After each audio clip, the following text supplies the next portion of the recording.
opposed?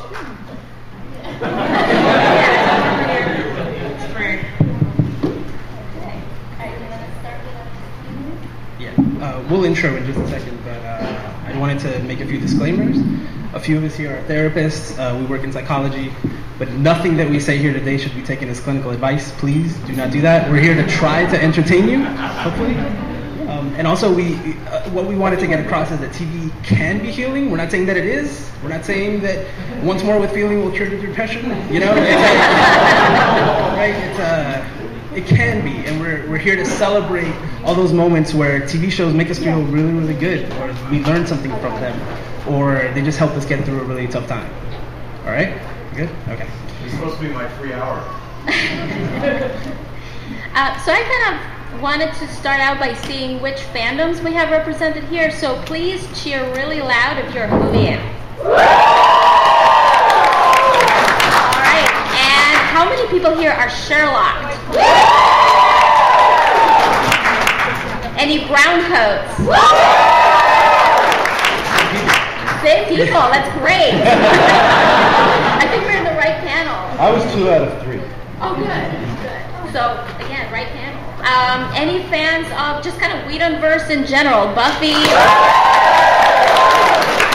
Any psychos? Fans of less? Arrowhats? Grimsters? Alright, so we have quite a wide representation of these different shows. This is an interactive panel. Please feel free to cheer, applaud, tweet, take pictures, whatever you guys prefer. Offer bribes. So anything that would kind of help you participate. We're going to start by introducing ourselves. So I am Dr. Janina Scarlett. I am a clinical psychologist, and I'm also a scientist. I incorporate TV shows, comic books, movies, etc. into therapy to help patients recover from anxiety and trauma. My name is Josue Cardona. I'm also a licensed therapist. I work in Charlotte, North Carolina. In California, that would be an LPCC would be my licensure here. And my practice, similar to what Janina does, I mean, I'm all about the storytelling, all about the narrative. What do these stories mean to you? Tell me your story. If it's easier for you to tell me how you feel because of how a character was in a show, that's what I want you to do. When I first meet you, I want to know what you're into. And in my waiting room, I have Van Gogh's Pandorica Opens hanging, framed. Like that's me. That's the kind of therapist I am. And I run geektherapy.com, where I talk to a lot of people who, essentially the point is to celebrate how geek culture is saving the world. I happen to be a therapist, so I touch the mental health part a lot. I've talked to Janina on the show about Doctor Who and Harry Potter, and it's pretty cool, so check it out if you like what we're doing here. I am Dr. Travis Langley, at Superheroologist on Twitter. I am the author of Batman in Psychology, A Dark and Stormy Night. And we have one big nerd. His office has Van Gogh's Pandorica Opens. My office has 80 Batmobiles, mostly Hot Wheel size. I think we have Battle of the Nerds here. I'm going to lose that then. My name is Elizabeth Ann. I don't have the doctorate yet. My dissertation has been finished. It's in copy editing. I will be my pre-doc internship to do in the fall, but I will have a clinical forensic doctorate, and I have a master's in forensic psychology as well. I have a specialty in sex offender treatment. That's what I do. And when I was doing my master's, I was born and raised a geek, but I stopped doing geeky things growing up because it wasn't cool. And when I was doing my master's, I realized, this is my self-care, I need to do this. So I got back into it. So now I run nerdlush.com. I'm Nerdlush Diva, and I'm also Elizabeth underscore Ann on Twitter. And Nerdlush, we talk about everything. I've got a crew of 6 that work for me. I occasionally bring the psychology aspect in when we talk about TV shows. We're recapping Arrow, we love it. Agents of S.H.I.E.L.D. We have a lot of fun, and I hang out with this guy sometimes because he makes me laugh. So I kind of wanted to start our discussion by asking a somewhat controversial and a very fundamental question. What do you guys think is the value of TV shows? So do you think they're useful, or do you think they're, as some people believe, a waste of time? I think it really depends on the TV show. Obviously, I'm sorry, Keeping Up with Kardashians, that's a waste of time.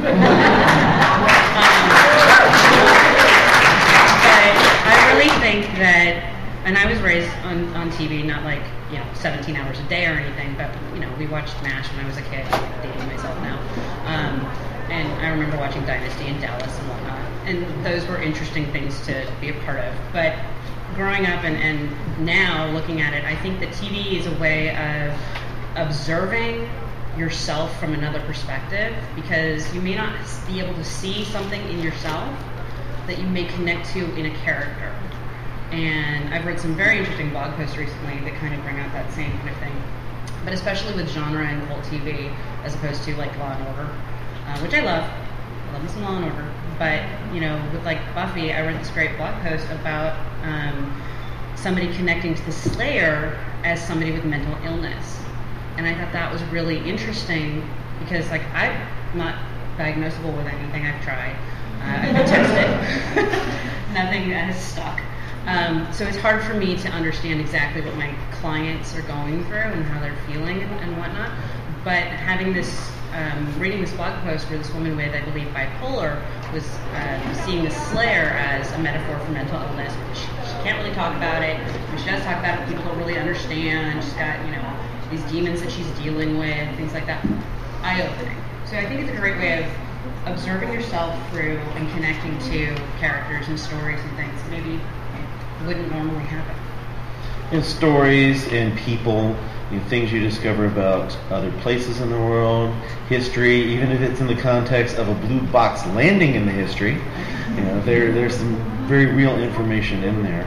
It's when people say to me, "You don't sound like you're from Arkansas," I tell them, TV raised me. I see lots of value in there, not just a waste of time.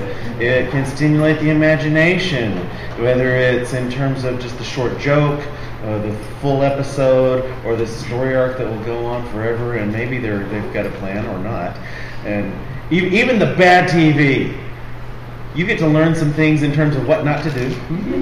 Or think about, why in the world do other people like this? And then you addictively watch it to try to figure out, why do those other people like those Kardashians? Yeah, I don't watch Kardashians, so I can't even judge it as being crap because I've never seen it. I saw one episode once and it was painful and I had to leave them on. I like stories. The reality TV, which we all know is not reality. I see greater truth in fiction than in that false reality. And I don't think that a waste of time is necessarily a bad thing. You have a bad day, you just want to unwind. Like, I need something to just unplug and mindless, and that's okay too. Whatever you like. I mean, I think that's great. So a waste of time will be okay. And to me personally, I think that TV shows allow us to form a really important connection at a time that we really need it. So just kind of by show of hands, how many of you have ever gone through a difficult experience where you felt like no one gets it? Pretty much everybody.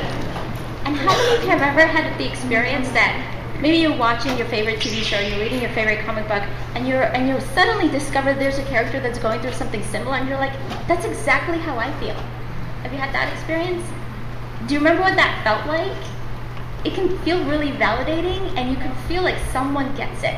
And in the long run, if you find someone else that also likes that same character, that maybe has also gone through that same experience, then you have that very personal connection with them, and that can potentially cause recovery or allow for recovery. Which brings me to our next question. I think on that, it's not just characters going through the same experience. Characters going through the same feelings. Yes. They can have an alien experience that somehow helps you touch on the feelings you want. Absolutely. You don't have to be a Slayer to know what it feels like to be different. Mm-hmm. And Buffy certainly a lot of the time feels like she's the only one, and that the rest of the Scooby Gang doesn't really get what she's going through. Mm-hmm. And conversely, or maybe not conversely, but I use Hulk a lot. I work with, like I said, sex offenders, but I also work with homeless addicts right now. And because they've been addicts for 20 years and whatnot, they have difficulty connecting with the emotions. But they see these movies and TV shows and whatnot. I use Hulk Smash a lot to explain anger. And they understand that. And from there we can build on and connect to the different, the little happy faces and sad faces and whatnot, where they can figure out what they are feeling. But, it gives them that opportunity to connect to the feelings. And I love it. So in what ways do you think certain TV shows, identifying with characters on TV shows, can be potentially helpful in healing from a painful experience? I was thinking about an answer for this question. All I came up with was, when I was a kid, I remember having a really bad argument with my dad, and I was watching an episode of Full House. And this doesn't fall into this category necessarily, but I was watching an episode of Full House. I think it was DJ was saying something to her father, and it was the same exact thing that I had said to my dad. And the look on Bob Saget's face made me feel horrible. And I realized that I had been like a really bad. I was in the wrong. I had to go apologize because that was not okay. But it wasn't until I saw it from externally, from an outside perspective. I was like, what did I do? I don't know. So I learned, like, that's a learning experience that I had once with a TV show, Full House. And the TV will engage the senses in a way that another medium might not. You're reading a book, you have plenty of advantages over the TV. It's like you get to tell it at your own pace, you get to use your imagination, create the environment. Sometimes it's useful to have somebody else create the environment for you to give you one you wouldn't have seen, to give you a perspective that you wouldn't have inserted into the story you're reading, to see that look on Bob Saget's face. Haunts me to this day. So I think sometimes TV shows can really teach us about the importance of this kind of fundamental experience like love. And a lot of times when maybe we've had our heart broken, we kind of grow this sort of a hard shell. It can be really hard to feel vulnerable after that.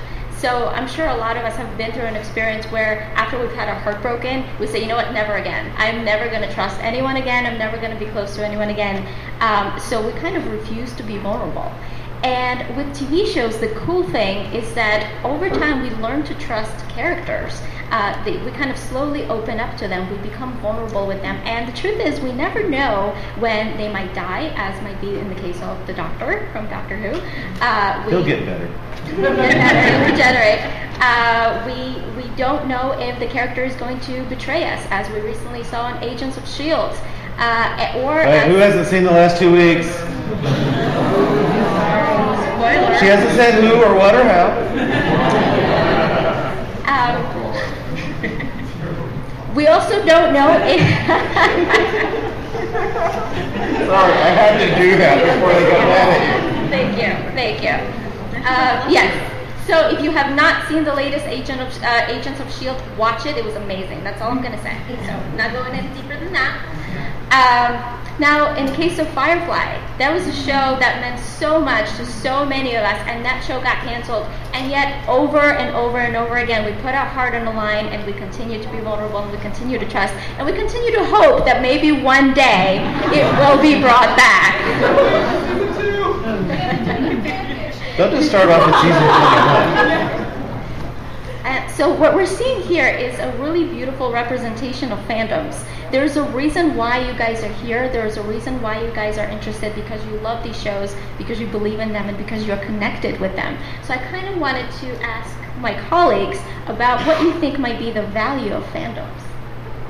Except the title itself, Cult TV. So what we mean by that word, cult, it's not just something that's popular with a lot of people.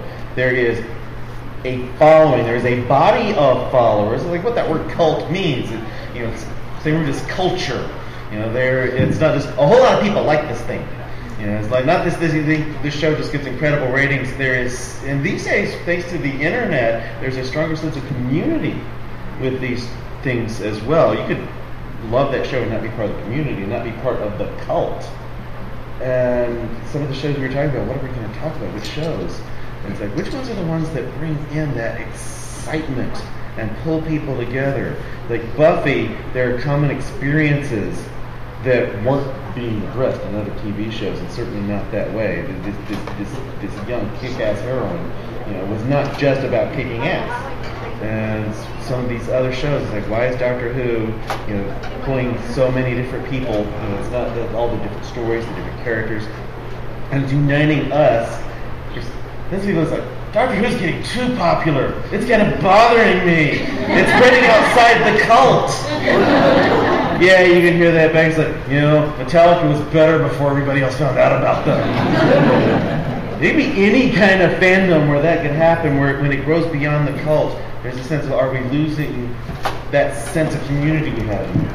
I don't remember the original question, but that's where that went. It's like the value of fandom. Oh, yeah, that's value. Yeah, I mean, my best friend and like a huge percentage of the people that I call close right now, even my colleagues, are here because of fandom. We connected through Buffy, we connected through Supernatural, now Arrow, has us all going crazy and loving it every week. Bless you, Stephen Amell, in your abs. But, I mean, my mentor, my boss, my dissertation chair, we connected on the first day of classes when I started my doctorate because she likes to go to Comic-Con and dress up like Jessica Rabbit, and she's awesome. Is she here today? No, she might be here today. But for 4.5 years now, like, I know this is that person that I can lean on and whatnot because we just had that instant connection. It's the same thing that I had with every friend that I've connected through. I mean, the strength that comes when we get together because we love it, the show, we love a character. We go to these events, we get the comic books, we are online now, less social media for the last 15 years of bringing that community and making it stronger. But I mean, I remember when I was a kid, going to actually on Easter weekend, the Sheraton Universal Star Trek convention. When you feel me? And my mom used to pick up the Star Wars, I don't know why it was Star Wars, but it was the Star Wars fan magazine. So fanfic has been around forever, and it was really good. So that community has just grown with the social media and connecting to new shows and new fandoms, and awesome. There's so much value there. It's so much, like, I feel empowered every time I go online and talk to my friends, and we go over to Nerdlush and we're like, hey, rock on, love that episode, let's get together. Yeah, it's something with like TV. It becomes a shared experience. It does. So of course, those who aren't watching it at that time will be griping at you about spoilers. It's like, we're talking about while it's on right now. You're not worried about it being offline for an hour. But it's a community experience. It's a common event. It's like, here you are on the other side of the country from somebody else who you might not have seen in person, but you're sharing an expense. Maybe you're tweeting possibly what will be vague and confusing to people who aren't watching, but those who are watching are sharing something with you. And we're sharing something that's intentional. Like, I'm Hispanic. My name is Josue. Most people can't pronounce it when they see it, and I'm Hispanic. I said that already, right? So are you Hispanic? I'm Hispanic. Yes, I am. Yes. Thank you. I lost my train of thought. Thank you, Travis. Cultural minority, blah, blah, blah, right? So I share experiences with other minorities and things like that, and that are not necessarily positive, and they're not necessarily my choice. And this is something where I can watch Doctor Who because I want to, and I want to like it, and then we can talk about it later. And it's really different than just sharing something that, like, you went through. That's important too, but sharing something that you want to share is like huge. So a big part of this is also language. I think one of the first things that happened to me was, again, not any of these shows, I don't know why I'm bringing this up, but I was a huge Family Guy fan, and I used to just quote Family Guy all the time, like a 200 annoying point, and I just, like, I could say it better the way Peter said it or Brian said it than the way I was feeling. Like, I couldn't put it into words. As you can see, I have trouble putting things into words sometimes. And to be able to have that common language, to be able to make a TARDIS reference, to be able to make a Buffy reference, and people get it, it's like, that connection is so special, and it's something that you can't get unless you are part of that fandom. I've discovered that in my classes. I'm the one non-clinician up here. I'm a psychology professor, and I'll make some veiled references to some things. I might not use the word TARDIS outright, but I learn like bow ties are cool, and it's like you can see, I know which students know what I'm talking about. It's funny, I've been incorporating nerd references into my classes, and it has such a profound effect just to be able to put a TARDIS on the board when I'm talking about maybe cognitive time travel. I totally get that same experience where some of the students perk up and like, is that a TARDIS? And then the rest of them just, and that's fine. And then the ones that are connected just kind of get really excited and locked in, and I think the rest probably tone out. Yeah, and as a student, like, could you imagine if when you were a kid, the TV shows that you watch on Saturday morning, like your teacher started bringing that up, like you would love that teacher, or feel like maybe I could talk to that person, right, about anything, maybe something that's going on, and that's something I find too with my students. Most of them are teenagers and things like that, and you start talking video games, or you make any video game reference, like Magic, yeah, I know what you're talking about, and they love that, and it's important to have that connection with not just people within, like at our professional levels or at the con level, right? Not everybody can go to a con, but with any age, it's fantastic. And if you think about dating, for example, nowadays we're so busy, there's so little time to meet people and really get to know them. So it's almost like speed dating, even if you're not actually in a speed dating room, and you're just sitting there and probably like, okay, why don't I like this person? And you're just kind of sometimes looking for reasons why this person is not compatible. The second they say something Whovian, or the second they mention Sherlock, you're like, oh wait. There might be a second date right here. Or not, because they might be anti. Right. None. Or if you make your reference and they just blink their sky on it. No second date after That was a litmus test. There's a question, and she's been raising her hand. That's up. In education, the concept is the power of the teacher. So the idea there, when we have a fandom or something along the lines that allows kids to get together and just appreciate that one thing. You guys are professors at high school. Just the idea that, and I have another teacher here from my school. We're here, but we're kind of the oddly enough the nerdiest teachers, but the most popular teachers. Because you can make those references. We can, you can add opportunities to raise the world. We can do those little things, those little things that we can grow up to engage our students.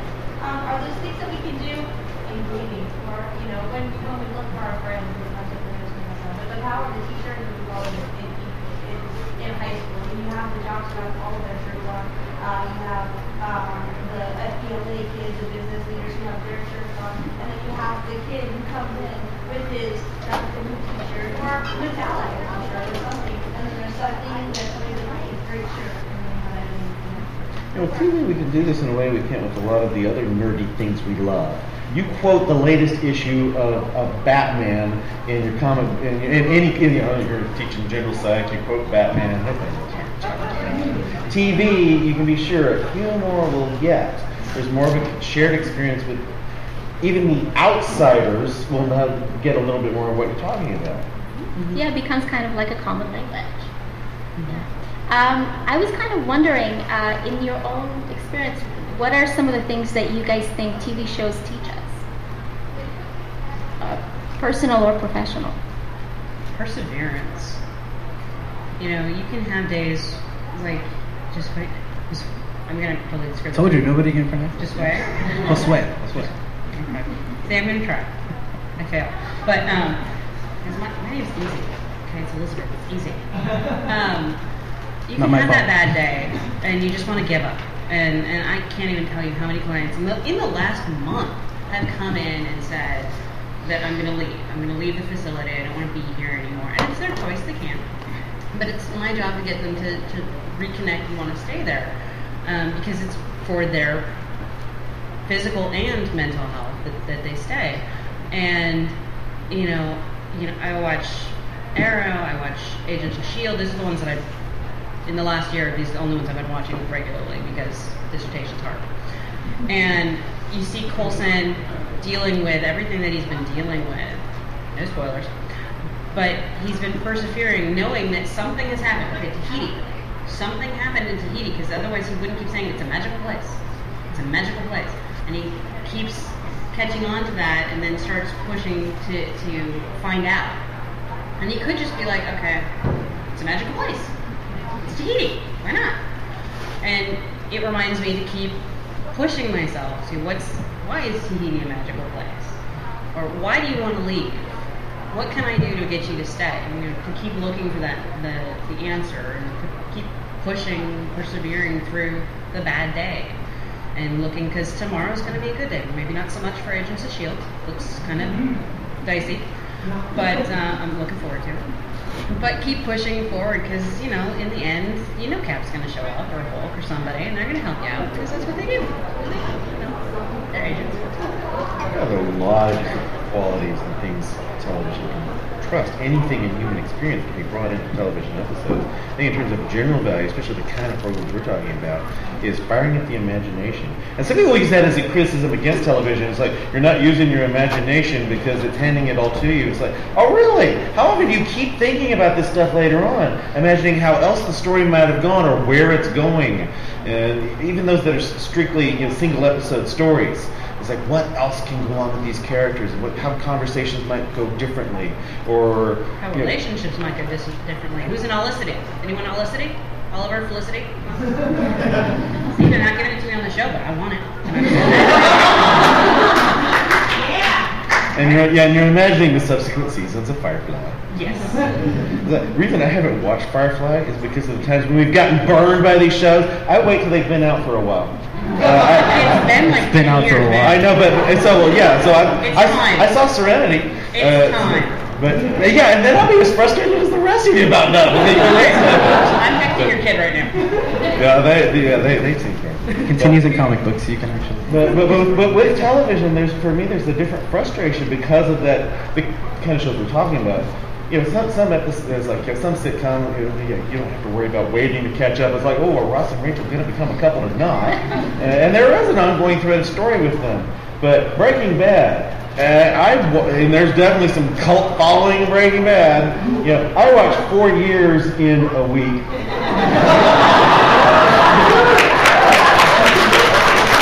That was when you canceled classes, right?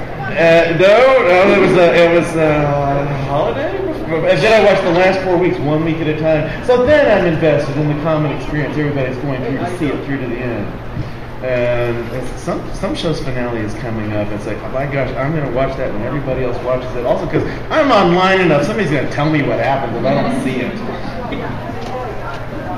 That episode, or that storyline with Agent Coulson in Agents of S.H.I.E.L.D., I think, without trying to be spoilery, some of the stuff that he goes through, I think, is a very good representation of like a traumatic experience. So that's something that I might show somebody or say, like, that's what it might be like. Like you don't understand exactly what's going on. Something happened and you don't feel right, and you don't understand it. That's pretty relatable. I once took a business course where the entire textbook had a DVD with different movie scenes, and every single concept that was being shown was discussed through the scenario. There was, through different scenes, and I thought that was great, whether you knew them or not. So I think we can actually isolate different things from different TV shows and say, hey, maybe you can learn this from that. We don't have PSAs at the end of shows anymore, right? But those were very educational.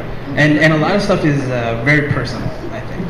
Like maybe you might learn things that you couldn't have done, like you wouldn't have the same exact experience. Yeah, you look at the depths of some of these characters, and it's really, really amazing. I don't know how many of you remember what happened to Buffy after she came back from the dead when Which Willow. time? The time that Willow revived her when she woke up in her grave. This was Buffy's greatest fear, right? To be in a coffin, to be buried alive.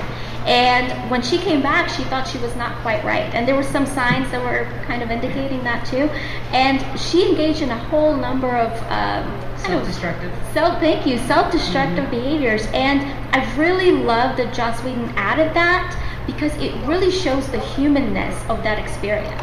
That a lot of us, when we've been through a difficult experience, might sometimes engage in some behaviors that are not very healthy and not very good for us. And maybe when we watch that, we say, that's how I feel and that's why I'm doing this. And it somehow makes it a little bit easier. We can give ourselves a little bit of a break for going through that. My favorite show right now is Doctor Who, just because I relate to the Doctors. But 10, a lot, 11 more than any other. And like I see myself in that character, like the things he does, I'm like I do that, or I feel exactly like that. So to see him going through all these adventures, sometimes it's like a reflection, and again, it's an experience that maybe no one else would have. It's very, very personal, and I learned tons of stuff about watching Doctor Who. Yeah, about myself, which is very, very, very important. That's what we're talking about.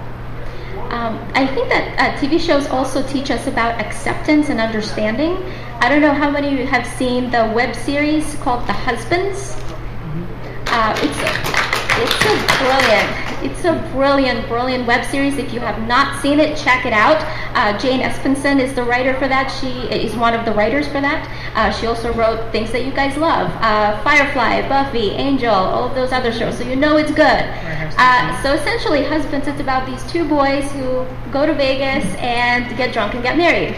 And now they have to deal with the repercussions of that and kind of making their marriage work and what it's like to be married in today's world. And it's brilliant. So I think a lot of times now we're learning empathy.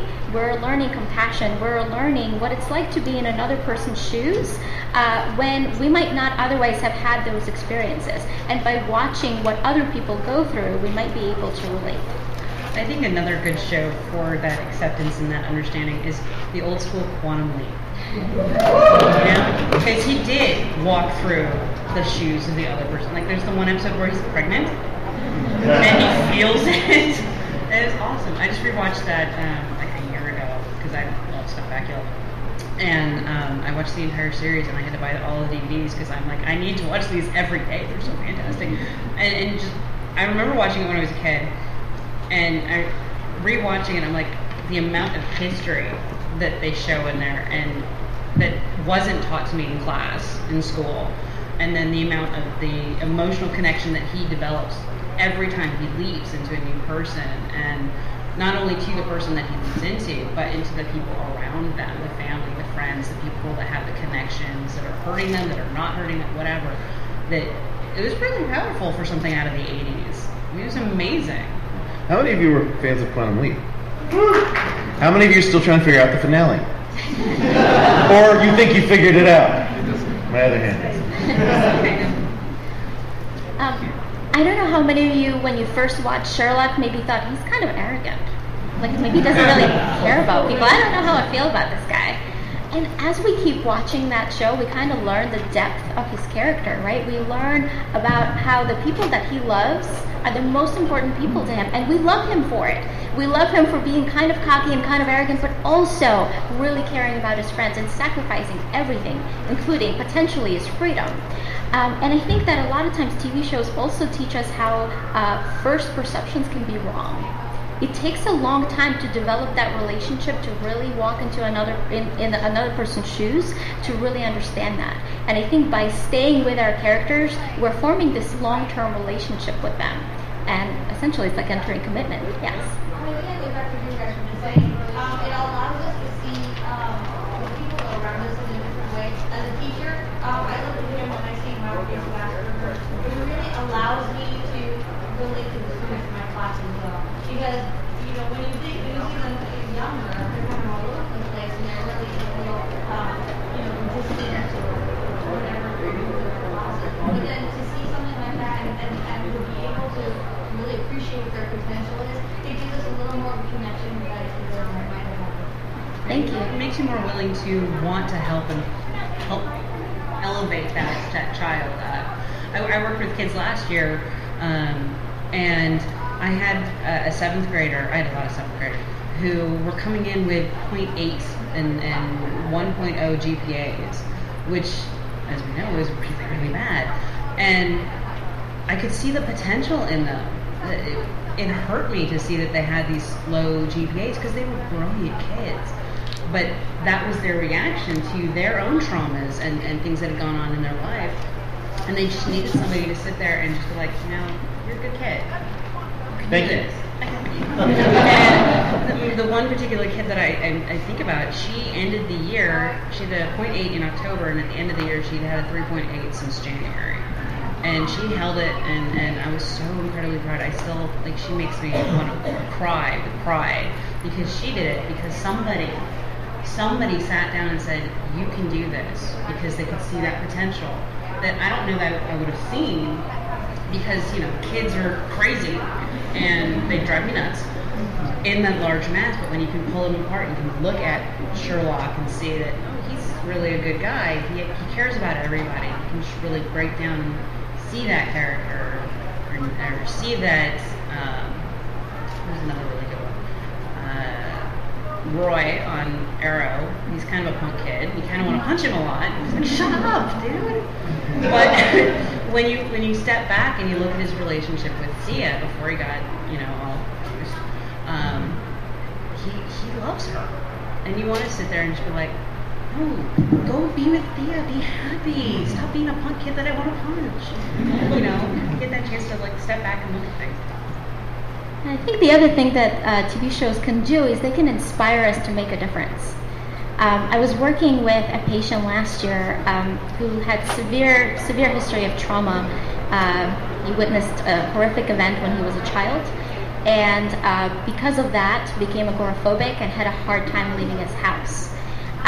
So we started exploring Doctor Who, which was one of his favorite shows, and what he really liked about the Doctor was that the Doctor really makes a difference, that no matter how big of a task, how scary it is, he makes a difference in other people's lives. And we kind of found a way to integrate the Doctor to kind of make it his role model, and I'll never forget the day that we walked out of his house together.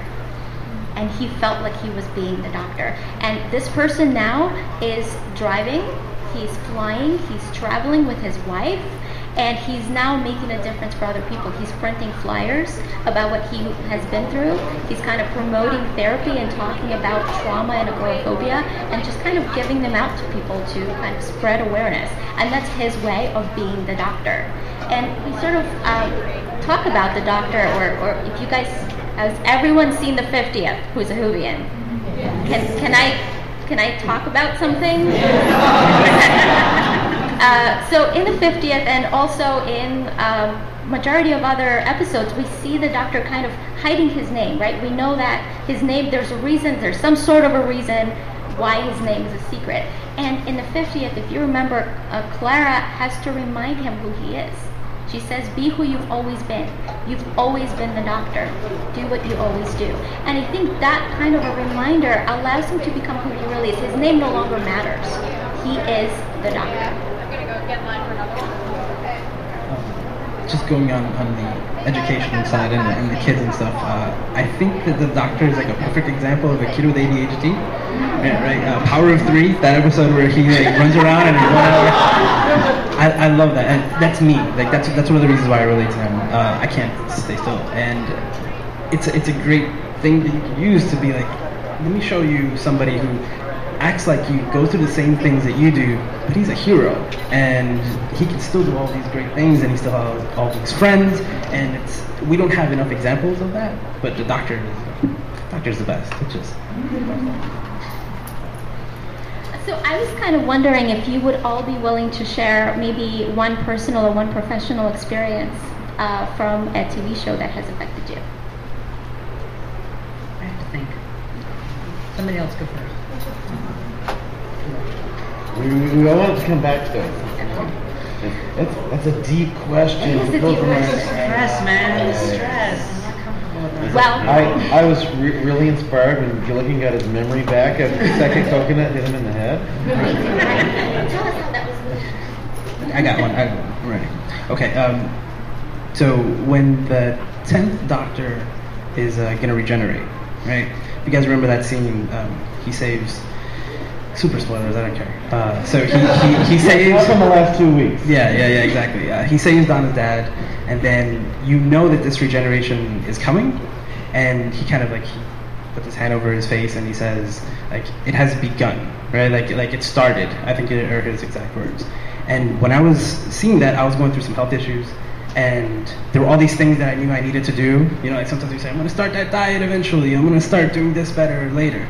And I started seeing that. I started thinking I need a regeneration. I need to eventually do something to make myself better. And I was always holding it off, procrastinating. And when I saw that episode, again for the 20th time, he says that he's actually starting his regeneration. And he realizes it, and I realized that for the next half hour, he's saying goodbye to people and he's doing all these other things, which reminded me in that moment, oh yeah, it's not instantaneous. Change is not one moment you're this and the next moment you're that. It's a process. And I needed that reminder. And it doesn't matter who would have told me, I don't think I would have reacted the way I did when I saw David Tennant go. It started. I need to get some things done. And that changed my perspective completely, and I immediately started looking at it as a process, not as a switch that had to be flipped. And that was really important to me. So for me, the fourth Doctor becoming the fifth was... he didn't do this tour of visiting everybody like the 10th got to do. But he had seen that it was coming. He saw the Watcher, whatever the Watcher was, earlier in the episode. The Watcher was the Doctor all along. Okay, Nyssa might be wrong, but whatever the Doctor was, he knew it was coming. And he prepared mentally, and he was like, it didn't matter. He knew, it's like, this is the right thing to do. Change is going to happen. Change is part of life. Death is part of life. He's also ready for the fact that he might not regenerate this time. That's part of what's involved in getting the big picture done. And when I met the fifth Doctor, I told Peter Davison, you were my first replacement Doctor. I think that the one that really connected to me was Xander saying to Dawn, that it didn't matter that she didn't have any superpowers, that she was important, and because she's the normal one. And yeah, you feel me. And I mean, I know Nikki. He's a good guy. He's nuts, but I love him. And he can still make me feel that, just like being in the room with him and getting the hug from him. So I'm just like, I'm right there every time. But for me, it was the reminder that you didn't have to go out and do the doctorate. You didn't have to go out and become the billionaire. You just had to be you. And you just had to live your life and be happy because you matter. And it was such a simple little moment. And it really, every time I clumped right here, I get caught up. And yeah, it's a beautiful moment. And it did push me to go off and get my master's and do my doctorate because I can, and that's what I want to do. And it makes me happy. But it didn't matter that, my dad has a doctorate and my brother was working on one, and everybody else was going up, and it didn't matter. I could go and be a janitor, and if I was happy, that's what mattered. So it was a big kind of eye-opening that it didn't matter what anyone else did or what they said, that I got to do because I'm awesome. And that's actually one of my mantras that I teach my clients. I don't care, I'm awesome. And they pick it up, and then they always feel better. It makes us all laugh. But yeah, that was my thing, is Xander telling Dawn essentially that she's awesome. On that one, what about you on your own question this time? Well, on No a pressure. personal note, no pressure. On a personal note, I always say that Urkel taught me English. Did he do that? That explains so much. I'm from Ukraine. You guys might have heard of this country. It's been on the news a lot lately. So when I came to this country, I was in 7th grade. If you remember 7th grade, kids are vicious in 7th grade. And if you don't speak English, and if you're from another culture, it can be kind of difficult to fit in. And it might be sometimes more difficult if they show that you're watching as Family Matters. But to me, it was actually really helpful. I got to watch it. They spoke pretty slowly, and I was able to watch it with subtitles and kind of hear and read at the same time. And after about 2 months, I was fluent. So it's largely thanks to Family Matters that I was able to learn English and to some extent understand American culture. And then later... A lot of this going on in the audience. I'm a little concerned now. I'm reassured. Well, I think that at least toward the end of that show, it started off as kind of stereotyping nerds in not a very nice way. So initially I was like, oh, I kind of have to hide that. I'm smart. I can't let other people know. And then at the end of the show, they were kind of celebrating that. And I thought that was really cool. So that kind of allowed me to come out of my own nerd closet and say, hey. Yeah, at the end of the show, it was no longer about the family. It was about him. Right. It was his show, and it was interesting to see it switch over because ABC realized that he was the one that was drawing everybody in to see it, and to then turn it into the Urkel show. But it was still with the family, and they were still a big part of it. So here, for him being what they call a breakout character, the one who ends up taking over like Fonzie did on Happy Days, it's also showing you can break out of your nerdy shell. Mm-hmm. And he did. You know, he did have the times when he became Stefan. But without being Stefan, in the end, he got the girl. You know, he had I think he was getting a really good job or something when they ended. Everything was positive and his life was good. And he was still nerdy. The pants weren't up to his, grandpa pants, but I feel you. Thank you. So I'd like to kind of open it up to questions now. Questions or comments or personal experiences, if any of you would like to share. What are your thoughts on TV as a form of escape and when that becomes actually Thank you for asking that. That is a wonderful, wonderful question. The question was, what are your thoughts on TV being used as escape and avoidance, kind of to run away from everyday problems? And when it becomes detrimental. And when it becomes detrimental, kind of when there's too much of it? Yeah. Well, if I can, one of the big things, and not to get too preachy on the DSM, which I hate the DSM-5, but one of the big things that's in all of the diagnoses is that when it becomes negatively affecting your life, your social life, your work, your school, things like that. So that's, to me, that's the detrimental. When you're no longer going to work on time or at all, when you're not going out and seeing your friends, or if you have agoraphobia or something, you're not connecting online or something to people, when you're shutting yourself off from everything else and you're just watching this show, and that's it, that's your life. You're eating, you're sleeping, just watching this show.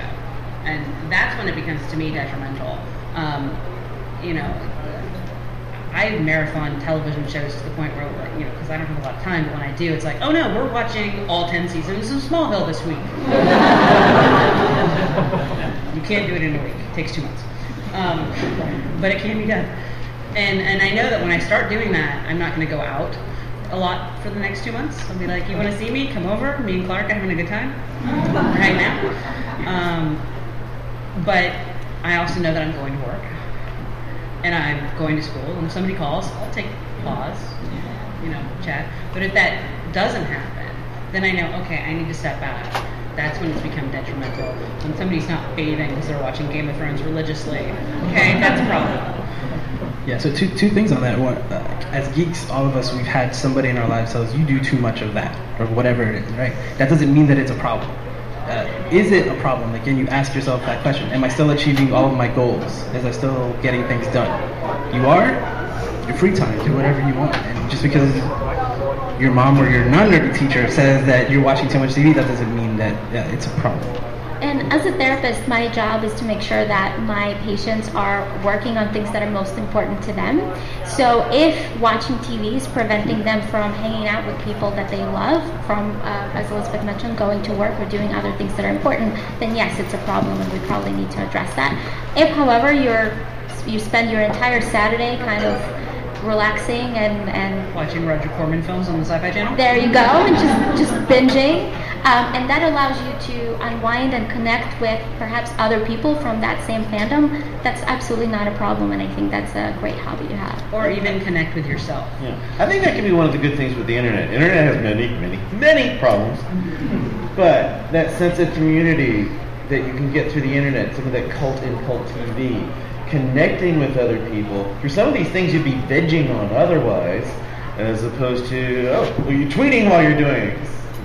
Not quite as the best in the show necessarily, but I think that has its value as well. So spending the entire weekend just watching TV where, 30 years ago you'd have been doing that all by yourself. Now you can be doing it with faceless strangers all over the world. Or people with avatars. You might be doing it with somebody with a chicken face. The monkey. Yeah. Yep. We might have 6 minutes. They haven't shown us signs. But. I can end that, and say something that I'm moving So, tend to software, and we have a lot of money, so one key on the wall around, because there's together, and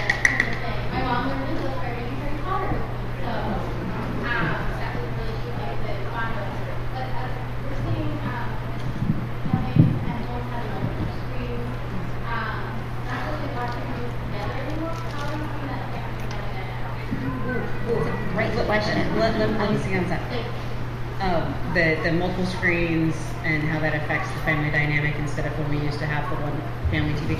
My family, when I go home to my mom's house, my family's all there, and we have, each of us has our own TV, we're all watching the same thing.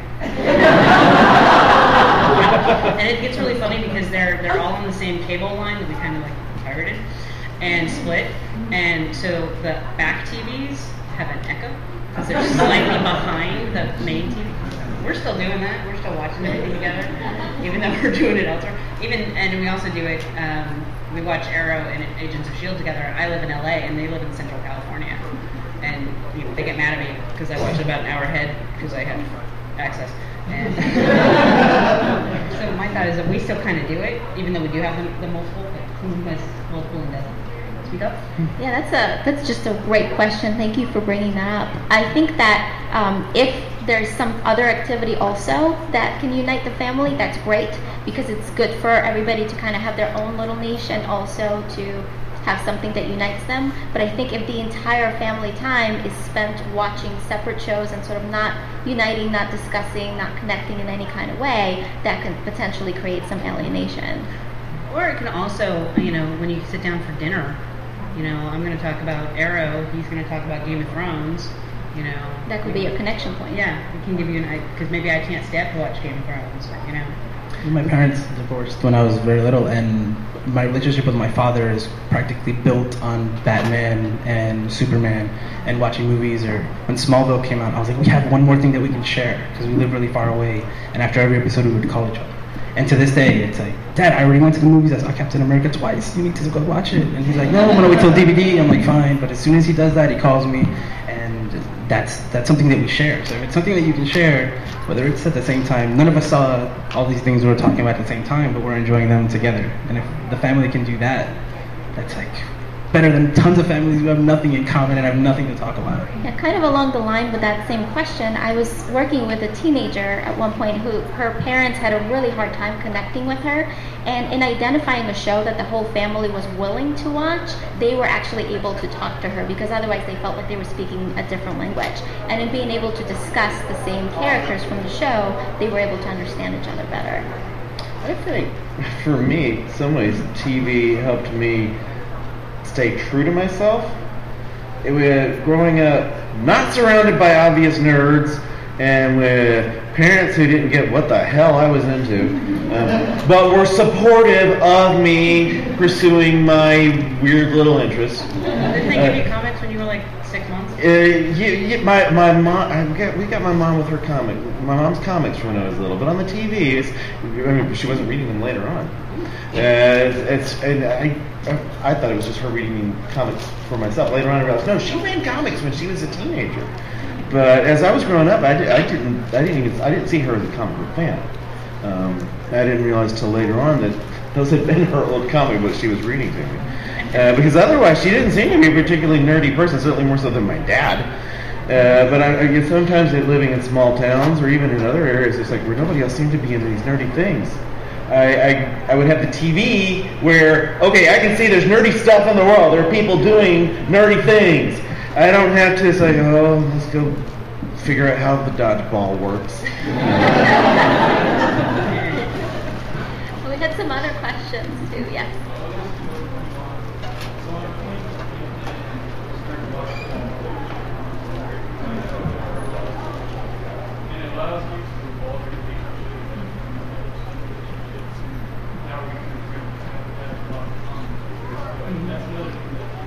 Yes. Yeah, my kids and I, we connected through a lot of very common nerdy interests. So yeah, the year my book came out, my son had the Geek Handbook come out, and his wife had her book come out, all the same year.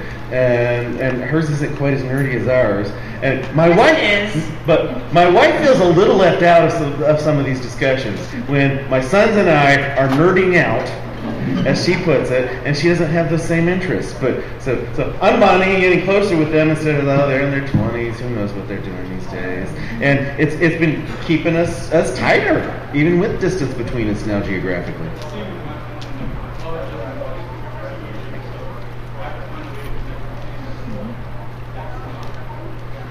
Yeah. It's like, it drives my son nuts that I haven't seen Captain America yet. The new one. It's like, we want to talk about it with you, Dad. I'm in pain just hearing that. Why have you not seen this movie yet? I had other things to do. I don't care. I know.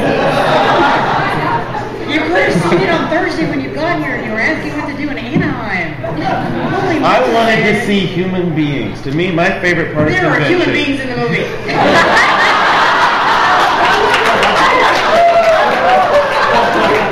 No, it's like the Son of Batman screening. Go to that. Fun, good thing to do. For me, I come to these conventions to interact with people I don't get to have conversations with face to face anywhere else. That's my favorite reason to be here. And people who are not rolling their eyes at you when you talk about the stuff that you like, right? You said that your family's accepting. The example that the guy just gave about watching stuff with your mom, right? I mean, maybe you don't have anything that you like together, but just her telling you, like, tell me about what you watched. Or if she read a book, I used to do this with my mom all the time. My mom would read like a romance novel a day. I'd be like, so Mom, what was the book about? It's like, I'm not going to read it, and that meant so much. Nerdy teacher, right? That's so important to just tell your student, what are you into? What do you like? Tell me about it. I didn't watch that episode. I didn't watch the movie, but tell me about it. And that matters so much. Yeah, they don't have to be into the same thing you are. But Don't they roll your eyes is understand the enough. passion. They understand getting excited about what Buffy's doing. If they don't know Buffy, they understand the excitement. If there's something else they get excited about. Some people aren't that and way, they can right? share that passion. And that's that great. sharing of the passion and just that minute of connection, especially with a teacher or parent to child, that can be the difference in their having a future. And not to like end on a bad note or a sad note or anything, but you know, just giving them that again, that minute of I'm paying attention to you. You're important. You're important, you're awesome, tell me, can really just give that connection and really make somebody feel like I matter. And that's so important. We have a Ghostbuster question in the back. So real quick, percentage-wise, what percentage of pop culture do you think affects society, and what part of pop culture is brought in from society, would you say? Oh, that's too abstract for me. Sorry. Dude, I did not get enough sleep or Yeah. coffee for that. What percentage of pop culture affects society and vice versa? Is it a 50-50? Yeah. We can do all the math. I don't think it's something you can turn into a number. It's like, there are a gazillion variables in our lives. We can't know them all. And it's not just that you can't really put it into a number. It's going to change minute to minute, Yeah. place to place. And pop culture, I think by definition, is popular. So I try to get as much as I can just because it's part of the work that I do. And if people are talking about it, it matters to some people enough to the people who are talking about it, I guess, right? So thank you guys so much for coming to our panel. You guys are wonderful.